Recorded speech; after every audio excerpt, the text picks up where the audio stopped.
ముందే ఏర్పాటు చేసిన కెమెరాలు జానకమ్మకి తెలియకుండానే ఆమె మీద ఫోకస్ చేయబడ్డాయి. ఎర్రటి ఎండ కళ్ళలోకి పొడుస్తున్నట్లుగా ఉన్న సూర్యుడికి చేతులు అడ్డం పెట్టుకుంటూ కొడుకు కోసం అటూ ఇటూ చూస్తుంది జానకమ్మ. ఆ కళ్ళల్లో కొడుకు కోసం వెతుకులాట, అతనింకా కనిపించలేదన్న ఆరాటం, అలా కనిపించకపోవడం వల్ల వచ్చిన నిరాశ, నిస్పృహ వంటి భావాలన్నీ స్పష్టంగా కనిపించాయి.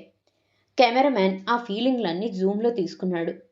ఆ తీక్షణమైన ఎండని జానకమ్మ అడ్డుపెట్టుకున్న చేతులు ఏమాత్రం ఆపలేకపోతున్నాయి.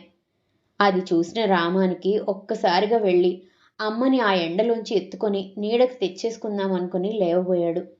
అంతలో పురిటికి పుట్టింటికొచ్చిన కూతురు అతని కళ్ళ ముందుకొచ్చింది.